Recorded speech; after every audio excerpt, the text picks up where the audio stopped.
Hello दोस्तों, कैसे हैं आप सब लोग। आप सभी का स्वागत है हमारे YouTube channel A to study centre पे। तो आज हम एक नए सेशन के साथ उपस्थित हैं, जिसमें कि मैंने लगभग पीछे आए हुए प्रीवियस पेपर को देखा।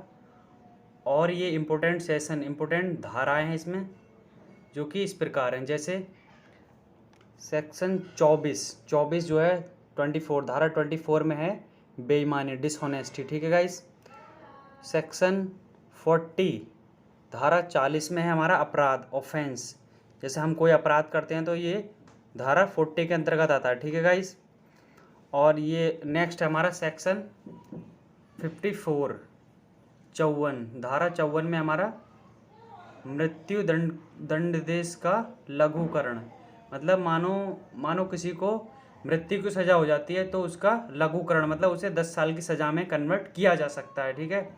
सेक्शन 55 आजीवन कारावास के दंडादेश का लघुकरण। अगर से किसी को आजीवन मतलब ज़िंदगी भर के लिए सज़ा हो जाती है तो उसका भी सेक्शन 55 के तहत उसका भी लघुकरण किया जा सकता है। ठीक है ना गाइस। नेक्स्ट देखते हैं धारा 307 है हत्या का प्रयास, अटेम्प्ट टू मर्डर। ठीक है ना। इसमें जब कोई व्यक्ति किसी दूसरे व्यक्ति की हत्या की कोशिश करता है और ये हत्या करने में नाकाम रहता है, यानी जिस व्यक्ति पर हमला हुआ है उसकी जान नहीं जाती, तो ऐसा अपराध करने वाले को इस धारा के तहत सज़ा दी जाती है। ठीक है ना। मतलब इसके तहत सज़ा दी जाती है 307 के तहत। हत्या का प्रयास करता है कोई तो। ठीक है गाइस। नेक्स्ट धारा देखते हैं हम।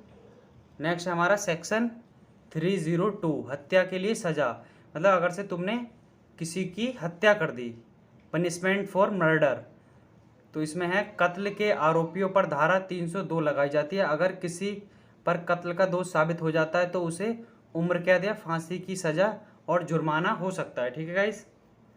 नेक्स्ट देखते हैं हम।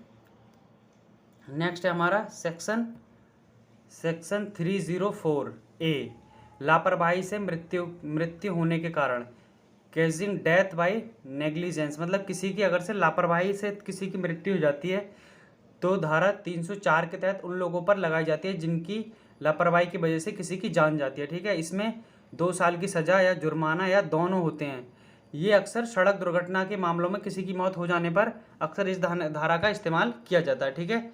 नेक्स्ट देखते हैं सेक्शन 376 ये है बलात्कार। ठीक है ना।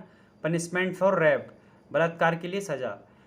इसमें किसी महिला के साथ जबरन बलात्कार को एक गंभीर श्रेणी में गिना जाता है। बलात्कार के आरोपियों को संगीन धारा 376 के तहत मुकदमा दर्ज किया जाता है। ठीक है ना। मुकदमा दर्ज किया जाता है। नेक्स्ट सेक्शन देखते हैं हम। नेक्स्ट है हमारा सेक्शन 395 इसमें डकैती है। ठीक है ना। डकैती अगर से आईपीसी की धारा 395 डकैती के लिए लगाई जाती है। जब लूटपाट 4 या 4 से कम लोग करते हैं तो उन पर धारा 392 लगाई जाती है। परंतु अगर से लेकिन लूटपाट 4 से ज़्यादा लोगों द्वारा की जाती है तो उनको सेक्शन 395 के तहत मतलब उन्हें सज़ा दी जाती है। नेक्स्ट देखते हैं सेक्शन 377 धारा 377 में अप्राकृतिक अपराध, अननेचुरल ऑफेंस। जो कोई किसी पुरुष या स्त्री, जीव जंतु के साथ प्राकृतिक की व्यवस्था के विरुद्ध स्वेच्छा इंद्रिय भोग करेगा, वह आजीवन कारावास या दोनों में से किसी या 10 साल की सजा होगी तथा उसे दंडित किया जाएगा। मतलब कोई भी अप्राकृतिक घटना, जैसे निर्भया कांड हो गया था, मतलब कोई भी अप्राकृतिक घटना होगी जो कि नेचर के खिलाफ होगी, मतलब ऐसा नहीं हो सकता और तुम वो काम कर रहे हो किसी स्त्री या पुरुष की किसी के भी खिलाफ, तो आपको 370 के तहत 10 साल की सज़ा होगी। ठीक है। इसमें और हमारा ये नेक्स्ट है हमारा सेशन 396। ये हमारा धारा 396 में हत्या सहित डकैती। मतलब तुमने एक तो डकैती भी की और उसकी हत्या भी करती, तो इसमें आपको 10 वर्ष की सज़ा हो सकेगी तथा जुर्माना भी देना पड़ेगा। ठीक है ना। नेक्स्ट सेक्शन 365 इसमें है किडनैपिंग तथा एब्डक्टिंग, मतलब किसी का व्यभिचारण या अपहरण करना। इसमें कोई इस आशय से व्यक्ति का अपहरण करेगा कि गुप्त रीति से और सदोष परिशोध किया जाए, वह दोनों में से किसी भांति के कारावास से ये 7 साल की सजा होगी तथा उसे जुर्माना भी देना होगा। ठीक है गाइस, नेक्स्ट देखते हैं सेक्शन 201, अपराधी के साक्ष्य के लापता होने या अपराधी पर झूठी जानकारी देने के कारण हमारे सेक्शन धारा 201 लगाई जाती है। ठीक है, नेक्स्ट क्वेश्चन देखते हैं। धारा 412, ऐसी संपत्ति को बेईमानी से प्राप्त करना जो डकैती करने में चुराई गई हो, इसके लिए हमारा धारा 412 लगाई जाती है। नेक्स्ट है हमारा सेक्शन 378, धारा 378 में है चोरी, थेफ्ट। ठीक है ना। नेक्स्ट देखते हैं सेक्शन 191, 191 में मिथ्या साक्ष्य मतलब झूठे साक्ष्य प्रस्तुत करना, झूठे साक्ष्य प्रस्तुत करना। ठीक है, नेक्स्ट है हमारा सेक्शन 309, धारा 309, धारा 309 में आत्महत्या करने का प्रयत्न करना। अगर से कोई भी आत्महत्या करने का प्रयत्न करता है तो उसे धारा 309 के तहत सजा दी जाएगी। ठीक है, नेक्स्ट क्वेश्चन है ठग, सेक्शन 310, 310 में है ठग मतलब किसी के साथ लूटपाट करना है, ठग करना। ठीक है ना। हमारा नेक्स्ट है हमारा सेक्शन 312, 312 में गर्भपात करित करना मतलब किसी का मिसगैरेज करना।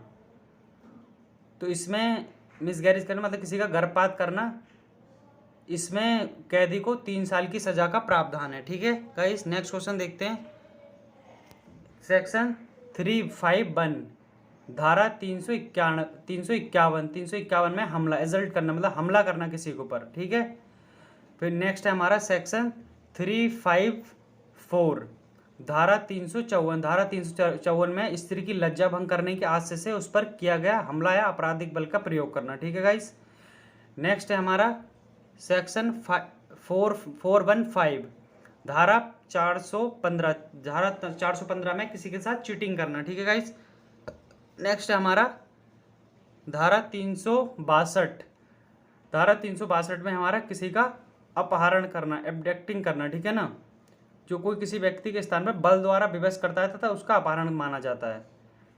और नेक्स्ट है हमारा सेक्शन 445, 445 में गृह भेदना मतलब किसी के घर में जबरदस्ती घुस जाना। किसी घर में अगर से आप जबरदस्ती घुस जाते हैं तो आपको धारा 445 के तहत मुकदमा दर्ज किया जाएगा। ठीक है, धारा नेक्स्ट है हमारा धारा 494 में पति या पत्नी के जीवन काल में पुनः विवाह, अगर से कोई भी पत्नी तथा पत्नी अपने जीवन काल में मतलब रह रहे हैं, अगर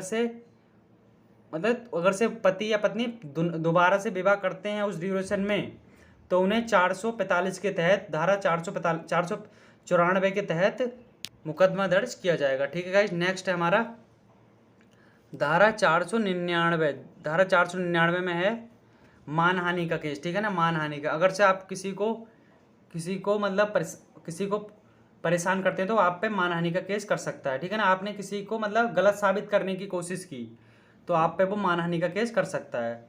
धारा 511 में आजीवन कारावास या अन्य कारावास के दंडनीय अपराधों को करने के प्रयत्न के लिए किया गया दंड मतलब आप। ठीक है गाइस, नेक्स्ट है हमारा धारा 64 में जुर्माना ना देने पर कारावास का दंडादेश, अगर से आप जुर्माना पे नहीं करते हैं तो आपको कोर्ट द्वारा धारा 64 के तहत कारावास दिया जाएगा। ठीक है ना। फिर है धारा 82, सेक्शन 82 में है 7 वर्ष से कम आयु के शिशु का कार्य है। जो 7 वर्ष से शिशु का कार्य मतलब कोई अपराध भी करता है तो कोई बात अपराध नहीं मानी जाएगी उसकी, 7 वर्ष से कम आयु के द्वारा शिशु द्वारा की जाती है तो।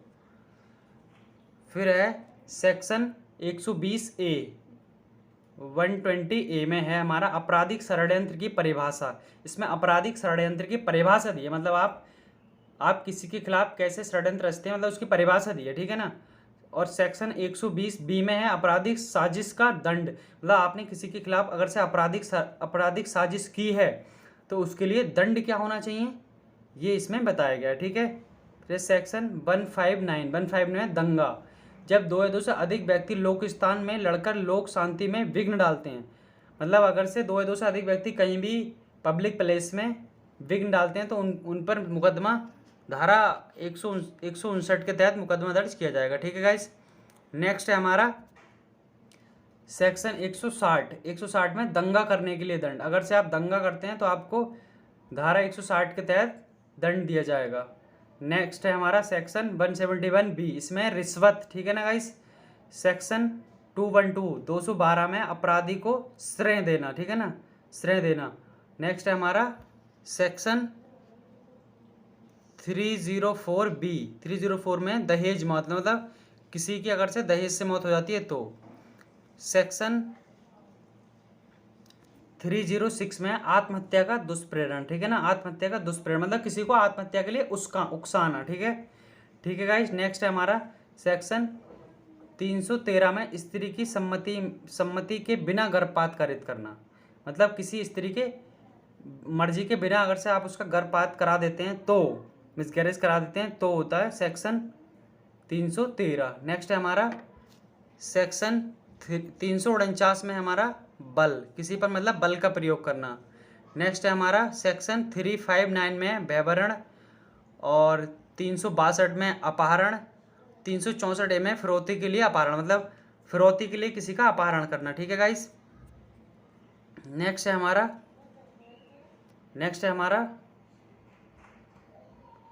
गाइस हमारा सेक्शन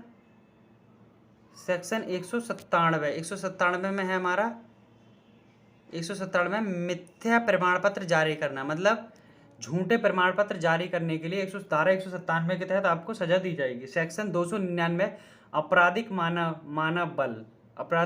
वध, अगर से आप किसी मानव का वध कर देते हैं तो आपको 299 के तहत सजा दी जाएगी। ठीक है ना। सेक्शन 420 तो गाइस 420 तो वैसे ही बहुत सारा बदनाम है। 420 किसी के साथ बेईमानी या छल करना। ठीक है ना। 420 तो नंबर भी लोग गलत समझते हैं।